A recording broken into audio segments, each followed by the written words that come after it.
Welcome back to another monthly TBR video, my friends. Grab your tea, grab your coffee, and let's sit down and choose our November TBR. I will be choosing my TBR blindly this month. I have only done that once before and it was so much fun. It just feels like Christmas. It just feels like I am unwrapping presents, and I get so surprised and so shocked every time that I unwrap a book. Like, I am not the one who bought the book, who wrapped up the book and placed it here on my card. Don't ask why. If you try to do that as well, you will get it. You will get why it just feels like unwrapping gifts, basically. But I have 15 books wrapped up here. The rest of the books that are not wrapped up are books that I currently don't want to read, or books that are the second or the third book in a series, so that means that I cannot read them at the moment because I haven't read the first one so far. And the first one is somewhere here wrapped up. So I will be spinning a wheel, the Hay Spinner wheel that I found randomly online. I have a feeling that we're gonna have a lot of fantasy because fantasy is my #1 genre. It is my favorite one. And if it also has a subplot of romance, or if it is straight up romantasy, it is even better. I will be choosing 5 books. I feel like 5 books are enough in order for me to also have space to read other books as well. I also love reading books on my Kindle. I choose books from the Kindle Unlimited library. They have some really good options. So I feel like if I was to choose like 10 books from here, from my card, I wouldn't give myself space and options to read something else. Not that anyone is making me read all the books that I will pick up, but I try to stick to my TBR as much as I can. I don't always succeed. For example, I have chosen twice to read The Nightingale. I think I had it once in my August TBR maybe, I didn't read it. And now I have it again in my October TBR and I haven't read it yet, and October is pretty much saying his goodbyes now to us and I haven't read it. So I don't always stick to my TBR, but I try to. So enough talking, let's spin the wheel and let's see which book is going to be my #1 book for November. I'm so excited. All right, let's spin.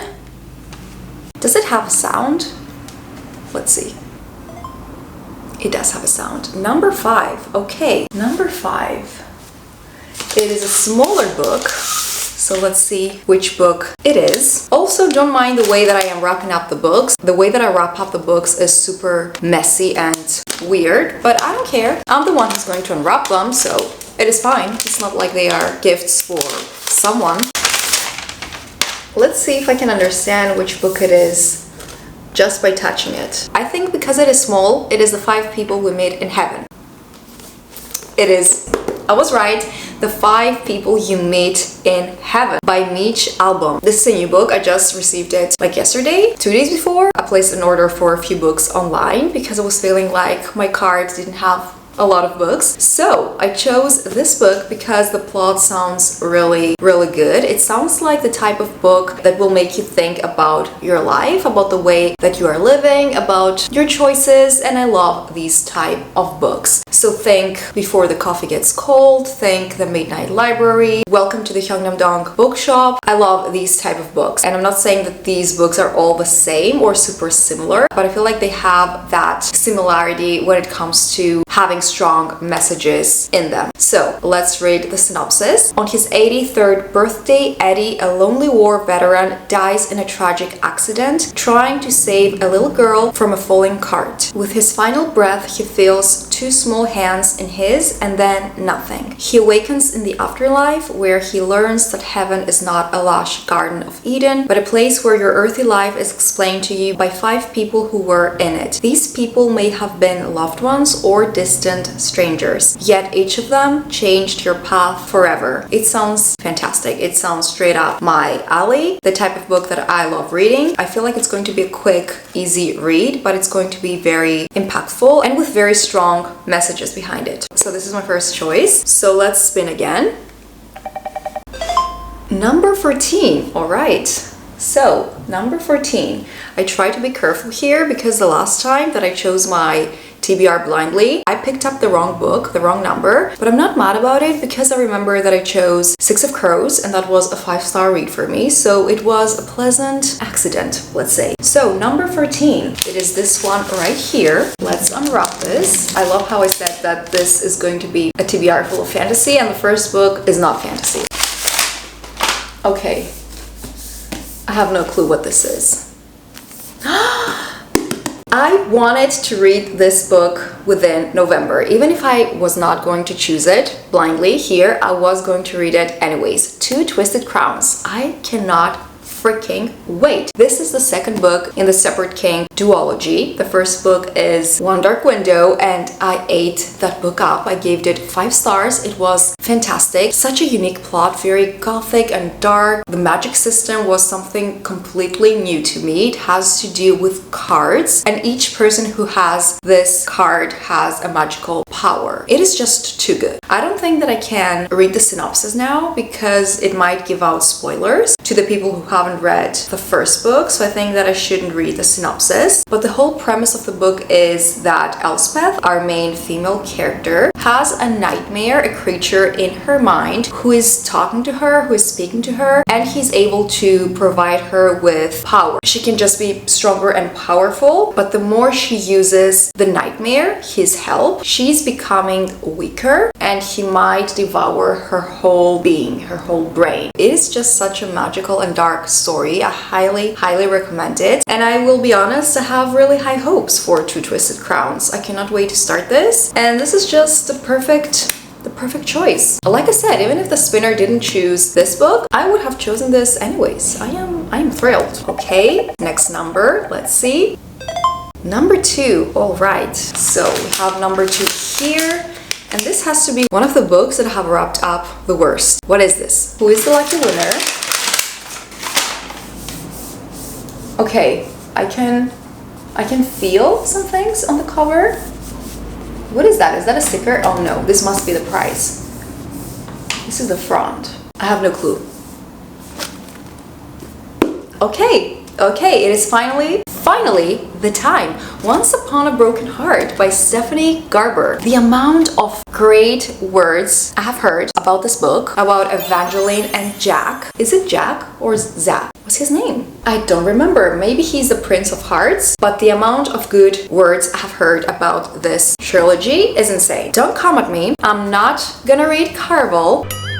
Throw her in the dungeon! The dungeon! I was thinking about reading Carvel, but then the reviews were so mixed, and I know that I might be wrong here, starting reading Once Upon a Broken Heart without having read Carvel first, but let me be wrong. I'm not gonna read Carvel, I will be honest, I'm so sorry. I know that some of you are screaming at the screen, but I'm just gonna go straight into Once Upon a Broken Heart, and I'm just hoping that I'm gonna get the whole story. I haven't heard people say that it is confusing if you go straight into Once Upon a Broken Heart if you haven't read Carvel, but I guess I will start reading it and I will see. I have been wanting to read this book for a hot minute now. For some reason, I was thinking that because this cover is pink and it has like flowers, that I should read it during spring or closer to spring, but I don't think so because there are also other versions of this cover that are super dark, and it is fantasy, so I think fantasy is perfect for fall and winter and definitely for all year round. But let's read the synopsis, shall we? I feel like I have read this book's synopsis like 20 times. For as long as she can remember, Evangeline Fox has believed in happily ever after until she learns that the love of her life is about to marry another, and her dreams are shattered. Desperate to stop the wedding and heal her wounded heart, Evangeline strikes a deal with the charismatic but wicked Prince of Hearts. I guess this is going to be the Zach guy. In exchange for his help, he asks for 3 kisses to be given at the time and place of his choosing. But after Evangeline's first promised kiss, she learns that bargaining with an immortal is a dangerous game and that the Prince of Hearts wants far more from her than she pledged. He has plans for Evangeline, plans that will either end in the greatest happily ever after or the most exquisite tragedy. I feel like Evangeline is going to be the type of FMC that is going to be very low-key, sweet, romantic. She's not going to be our regular badass, dark, insane, psycho crazy, powerful FMC. I mostly love the second category of FMCs, the ones that are low-key insane, but in a good way. But I feel like it is nice from time to time to have a softer FMC, a more quiet FMC, more romantic. But then again, I don't know, maybe she's going to be sassy and she will have fire in her soul. I'm sure that she will have. But I cannot wait to start this. Hopefully the next book that I will choose is going to be a continuation of a series, because I feel like I am in the middle of a few series. Then again, I did choose Two Twisted Crowns. Basically, I don't want to be in the middle of a lot of series. It makes me anxious. I am an anxious girly, and when I say that I am an anxious girly, I mean it. I can get anxious about the smallest, most silly, irrelevant things. I mean, reading is fun. You best believe I will find a way to make it feel like I will get anxious about it. For example, I don't like being in the middle of a lot of series. It makes me anxious. Is it just me? So we have 2 more choices. Okay, so book number 4. Let's spin. Number 1, we have the lucky number 1. Let's see. What is it gonna be? I was low-key scared that I was also gonna get this book, but so far we're good because it is thick and I know which book it is. And I'm currently reading When the Moon Hatched, which is also thick. And like I said before, you can count on me on creating an anxious situation out of books. I am reading a thick book now, so I don't want to read another thick book very soon. And this is thick. This is the Crescent City book, the first book. But anyways, let's see which book this one is. It is kind of thick. It's not that thin and skinny. Okay, I feel a lot of letters and stuff. Which book did I have that felt like this? Is it Crooked Kingdom?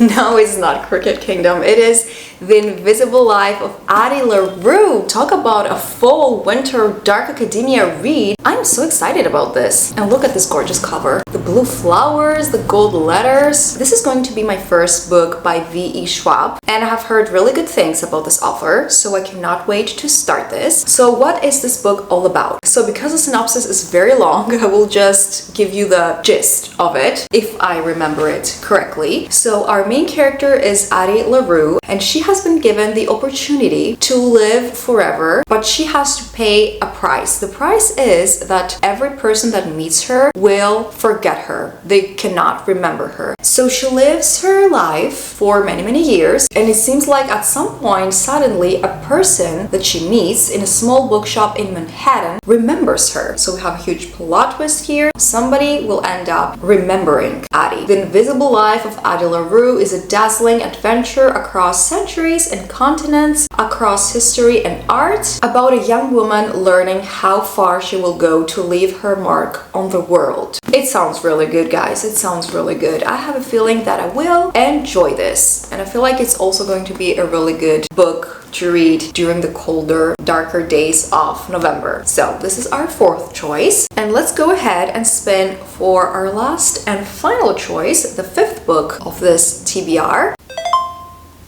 Number 12. All right, let's see. Number 12 is this book down here. Could it be the continuation of a series I'm in the middle of? Hopefully, maybe by the Cruel Prince trilogy, the Folk of the Air trilogy. I am in the middle of that. I have only read the first book and I would like to continue it just to see if it gets any better, or it just might be a random book and not the one that I have in mind. I have no clue. Which book is it? I love how I'm trying to guess which book it is instead of just looking. Is it Crooked Kingdom? No, it is Belladonna. I don't know why I keep thinking that it is Crooked Kingdom. Maybe because I want to read it. It is Belladonna by Adelaine Grace. Okay. You know what? This is a really good choice for, again, the darker, colder days. I think this is gonna give gothic, maybe? It's gonna give dark energy for sure. I think that the premise of this book is that Signa, our main FMC, this is not right, our FMC, our main female character, is going to find someone murdered, right? Or maybe a spirit will appear in front of Signa and she will tell her that she was poisoned. And then Signa will try to unravel the mystery and see what will happen. And I think that Death himself will try to help her. Have I read any book before that Death himself is starring in it? No, I don't think so. And I also think that he's gonna be the love interest, which is very dark and very creepy. Are we gonna like this Death guy? Is his name gonna be straight up Death? Is Signa gonna be like, Death baby, good morning, let me make you a cup of tea? I think that Signa will be an item with Death, but having a boyfriend named Death and being Death, I don't know. It sounds dark, but it also sounds really good. And here I go, instead of completing series I'm in the middle of, I am starting new series. So this one and this one. That is perfect. That is perfect. Actually, I love my November TBR. I am very excited about it. I will hopefully read all of these books and I will manage to read maybe one more or a couple of more books. We will see. I mean, this one is a shorter book, which is good. I think that all of them are not that long. Yeah, they're pretty decent in size, I would say. So we have The 5 People You Meet in Heaven. We have Two Twisted Crowns, Once Upon a Broken Heart. We have The Invisible Life of Addie LaRue and Bella Donna. If you have read any of these books, I would love to know your thoughts on them down in the comments. I always love reading your comments, so don't forget to let me know. I am very excited about my November TBR. This was very fun to film, actually. I just love choosing my TBR blindly. I highly encourage you to try it out as well. That brings us to the end of today's video, guys. I hope you enjoyed it. If you did, don't forget to give it a thumbs up, subscribe if you're new, and I will see you all in my next video. Bye, friends!